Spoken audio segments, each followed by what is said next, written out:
Hello, ladies. This is Anna Laura Brown of AnnaLauraBrown.com and the podcast Autoimmune Rehab, found at AutoimmuneRehab.com. And in today's video, I want to talk with you a little bit about why it's so hard to get a diagnosis for an autoimmune disorder, a little bit about my journey finally getting a diagnosis, and what you can do to get a diagnosis if you really suspect that you have one and you really feel like you need a diagnosis in order to move on with your health care. So the main reason that getting a diagnosis for an autoimmune disorder is difficult is because there are so many different autoimmune disorders and so many different factors that go into play, as well as so many different symptoms, that one autoimmune disorder can have a whole list of different symptoms, and a lot of times people will have multiple autoimmune disorders, and our Western society healthcare is not really set up to address the whole body, and instead, you have different practitioners who specialize in different things, and because of that, that actually can be to the real detriment of getting a diagnosis with something like an autoimmune disorder. The other thing is that our doctors are also beholden to things like the insurance companies and that kind of thing.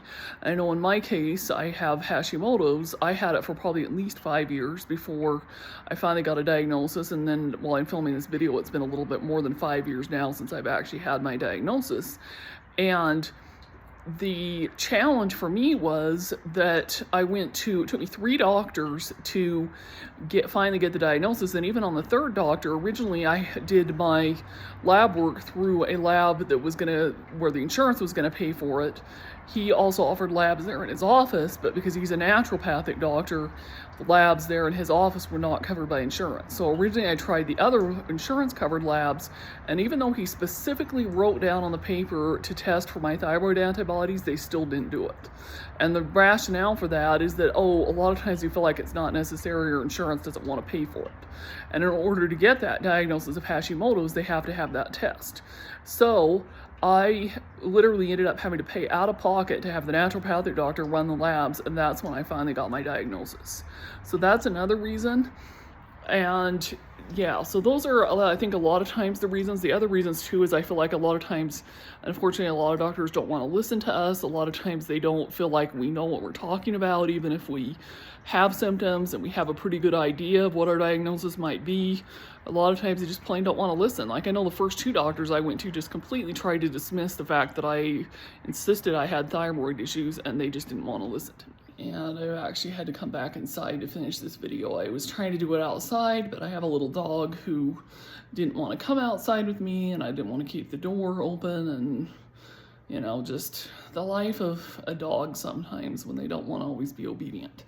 But anyhow, so let me finish the last part of this video. So what are some tips that I have for you on how you can finally get a diagnosis from an autoimmune condition? So the first tip I have is to ask a lot of questions and be insistent on getting the answers and on getting the right labs done. And if the first doctor doesn't want to do it, go to another one. Second doctor doesn't want to do it, go to another one, and just really insist that you get what you need.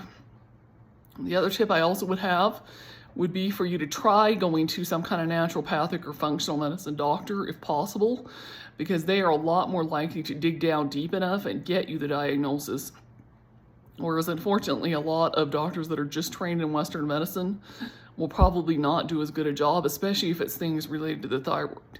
There are a lot of things like thyroid issues that typically go massively underdiagnosed, especially in women, for a long, long time. And so, even though you may have to pay out of pocket, you really want to try to dig deep and insist on getting the answers you want and the answers that you need. And along with that, you may have to do some of your own research in order to figure out what you think you might have in order to know what kinds of questions to ask. So those would be my biggest tips. And if you have any more questions or want to talk to me, I do offer free discovery sessions or consultations as a health coach. So you'll find the link with this video. Go ahead, reach out. Let's chat about it. And here's to your health and happiness as a woman with an autoimmune disorder.